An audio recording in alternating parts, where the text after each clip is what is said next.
Steve Teal, Beacon Radio, delivering hope, inspiration, and change. Listeners, I'm really excited about this movie, The Case for Christ, and today it is a real treat. We get to talk to Brian Bird, who is the screenwriter. I've got questions for him, and I've also got congratulations because I got to see this movie, Brian. Welcome to Beacon Radio, first of all. Thanks, Steve. Honored to be with you and your audience. Well, we're really honored that you're here, and I feel like I have a whole series of congratulations. First of all, the movie is just really fantastic. You guys have just done a great job, and I just want to congratulate you. I got to see the film last week. Listeners, if you haven't heard yet, I pray you have, but The Case for Christ movie, if you've heard of the book that was just a huge bestseller, a phenomenon, written by Lee Strobel, and they've managed somehow, and I want to talk to Brian about this, to turn this nonfiction book into this beautiful film and story. And listeners, this is a great film. So Brian, man, I want to know how you did it. How did you do it? I feel like it could be another movie. I dabble in writing a little bit. I'm a little bit of a hack, but how did you do this? How did you turn this book into this great film? Well, thanks, Steve. It means a lot to hear your praise, and other people are telling us the same thing. Look, at the end of the day, this is our loaves and fishes, and we're just leaving it at the Savior's feet and asking Him to sort of multiply this into the increase, into the overflow, because we just so believe right now at this time in our culture that we're in a state of confusion, and we're trying to resurrect truth here with this film. Lee's book is a deep dive into all the amazing evidence for our faith, historical, manuscript, the eyewitness accounts. I mean, it's an incredible encyclopedia of all the best evidence for our faith, and it's strong evidence. There's an avalanche of evidence, and we can be confident in our faith. It's not a movie. It's a great PBS series. If you turn Lee's book into, you just take it straight, you could do a great PBS series. But I had known Lee for a number of years and knew his and Leslie's personal story. And it's just as compelling as the evidence. Lee's journey to faith, yes, it's based on the evidence in a big way, but it's also based on an incredible love story. Not only the love story of his wife for him, right, but the love story from heaven to earth. It's a vertical and a horizontal love story, and I just knew that it was very dramatic and compelling, and so that became sort of the way in for me, because you have to create a hero's journey. You have to create characters that the audience falls in love with and then wants to take the 2-hour journey with. And, very tough to do with, talking heads about ancient manuscripts. Right. But when you interweave the personal with the research and the evidence, and the fact that Lee Strobel was this Pulitzer Prize nominated reporter, big-time journalist with the Chicago Tribune at the time that this happened, you have the greatest fact check in history, right? Yeah. A fact check of the greatest story ever told.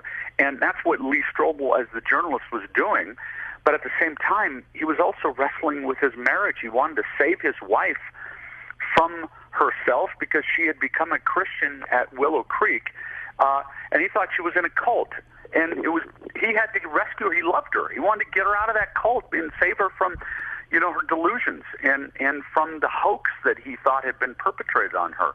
And that's what his motivation was. So the man who loves his family, but he loves them enough to try to rescue them. And that's every great hero's journey in history has been based on something like that. So I knew there was a personal story to go along with the evidence that really would help us and drive, and be compelling and get us, emotionally connected to these characters. So anyway, right. That for me was the ticket on this one. Yeah, and you guys have accomplished that and more. It is one of those things, and I love film, and certainly I think it's important, as I've seen you talk about, support the Christian arts. But I really thought in this film that you guys have done such a great job. As I'm sitting there, yes, I'm a Christian, and yes, I've been a Christian for a long time, but it just feels like such a true and authentic story. I mean, it just feels real.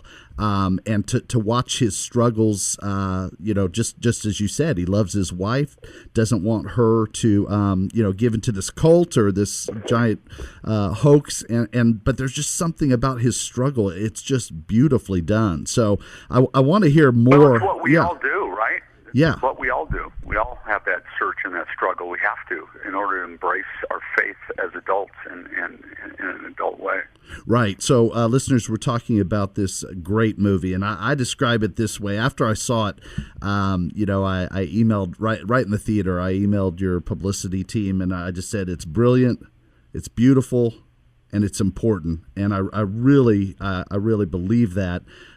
It was just so strong. All right, but I want to hear a little bit more about. Okay, so you've known Lee and Leslie Strobel for how long? How did this happen? That and listeners, go ahead, Brian. Yeah. I got to know Lee and Leslie, and my wife and I, Patty, and I got to know them when they were on staff at at Saddleback Church, which was our home church, Rick Warren's church, for 20 years, and Lee came on as a teaching pastor for several years there, and so that's when I got connected to them and just fell in love with, not only the Case for Christ, but their story. And so then he left there. He came to Colorado, and then he eventually ended up in Houston, and we had lost touch, for a handful of years. And so I went to hear him speak at a church in Colorado, and I hadn't talked to him for a while, and I just wanted to go hear him speak. I love the guy. And, right. Didn't think I would ever really get a chance to say hi because, he'd be mobbed, but I went out in the lobby of this big church, and he was just there with a couple people, and so I took the opportunity to go have a little reunion with him, and he said, "Brian, you're not going to believe this, but there's a studio that's chasing me chasing the rights to my life and story and the Case for Christ to make a movie of it. Would you like to be involved?" And, I said, "Lee, let me think about that for a second. Yes. What do I have to do to get that job, Wow. And I so it really was that's how it happened. If had I not gone to hear him speak that day, I don't know that we would have connected the dots like this. But I've been doing this for a long time. I've been working in Hollywood, for 30 years. And so I've sort of, learned, by trial and error how to do what I do. And so it just worked out. PureFlix had been talking to me about another project, and for one reason or another, that one didn't happen. So it was like a perfect timing, to be married on this with these guys and with Lee and with PureFlix. So it's just been an honor, just the best experience of my life. And I have to say, probably the most meaningful thing I've done in 30 years. Wow. And it just came together. And I loved working with the director, John Gunn. We had a great relationship on this. They let us really help make this movie in the way that made sense, and they were they're very respectful of what we wanted to do, and they gave great notes to us, and it was just a good team effort on this. So real privilege, real for me, and I can't wait for your listeners to see it if they haven't seen it yet. I can't wait either. I'm just really excited for people to see this and experience it because it is just so well done. The acting is great. The writing is amazing. I mean, again, I just have to say congratulations, the screenplay, the adaptation. I'd still like to hear, and listeners, I got to tell you a little bit about Brian Bird because this isn't like he ran into Lee Strobel. You can't just run into him and then just start writing a screenplay with him. Brian Bird has worked in Hollywood for 3 decades. He's partnered with Michael Landon Jr., producing movies The Last Sin Eater, Saving Sarah Kane, Jake's Run. Many of you will know him as executive producer of Hallmark Channel's When Calls the Heart, which I had not known about, but clearly has a huge following. I see all over Twitter now.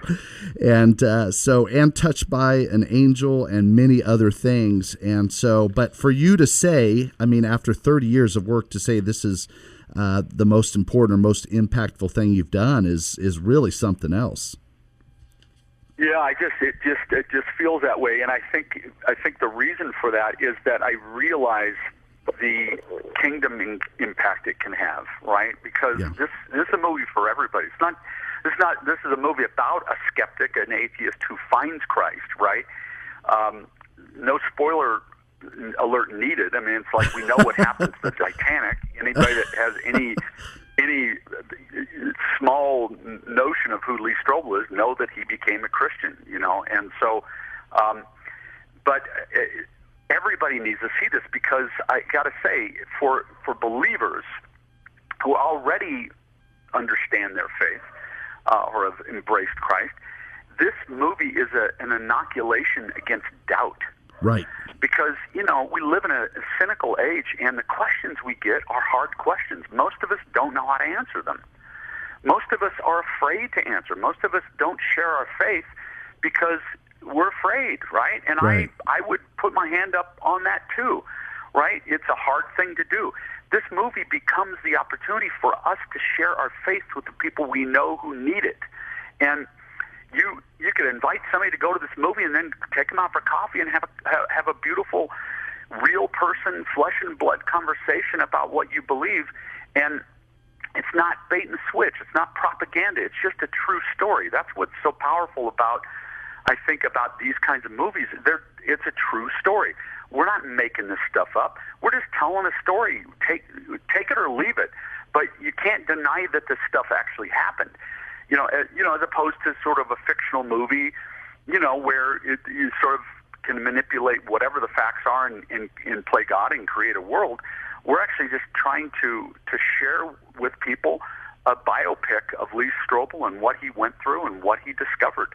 And what he discovered, for skeptics, is huge. It's an avalanche of evidence. Right. And, most of us don't think there's enough evidence there. We have to just accept this on faith. And while faith is hugely important, because the evidence of faith is the evidence of things unseen, there's a lot to see here. There's right. also a lot to see. And that's one of the things, I mean, I love about it. I mean, even for our Christian listeners, even if they just go, if they, for whatever reason, they can't find someone to buy their movie ticket and take them who is a skeptic, like you said, there's no bait and switch, but also for the Christian, it will, just what you said, build up your faith. It'll help you to understand, right. Oh my gosh, there is a lot of evidence. And I think that is what you're talking about in this day and age. It is so critical for us as Christians. You talk about young people going off to college and they've kind of borrowed right. their parents' faith, and then they go off and they hear some different kind of propaganda or whatever, and they haven't been prepared for it. Eaten alive. Right. Get eaten alive. Right. And I just want to tell you that there's a skeptic in every household. Yeah. To be honest with you. When we hear the statistics, it's frightening. 2/3 of our young people are walking away from the church. 2/3. Yeah. So there's a person that needs to see this movie in every family. And even if it's not right in your own household, you got nephews and nieces and aunts and uncles and extended family who is living in this lost in this confusion and cynicism. So, I don't think it's, if you can't find somebody, you're blind. Right. Yeah, I gotcha. Well, listeners, we're talking to Brian Bird. Did a brilliant job, the screenplay for The Case for Christ, and it is really just a beautiful movie. One of the things that I really appreciated is, and I know this speaks maybe more to the director or whatever, John Gunn, but the acting and the actors, the acting is brilliant. I thought Mike Vogel as Lee Strobel. I mean, I don't know if Mike Vogel's a Chicago kid or what, but I've heard Lee Strobel speak enough that I needed to feel like that was Lee Strobel, and I did. I just thought it was brilliant acting. Yeah. So, well, they spent a lot of time together, doing research prior to filming, and Lee and Leslie spent enough time talking to Mike Vogel and Erica Christensen for them to pick up the nuances of how they present themselves, and it was really important to the process to really drive those performances nicely. Brian, thank you so much, and again, I mean, amazing job. Sometime I want to talk to you down the road, maybe when the DVD comes out, because I want to hear more about how you adapted this. I just think you did an incredible job. So thank you so much, and we give thanks to God for all the people's lives it's going to impact. Thank you, Brian. Thank you, Steve. Love to do it anytime. All right, awesome. Well, God bless you, and listeners, go and see this incredible movie, please. We'll be right back after this break.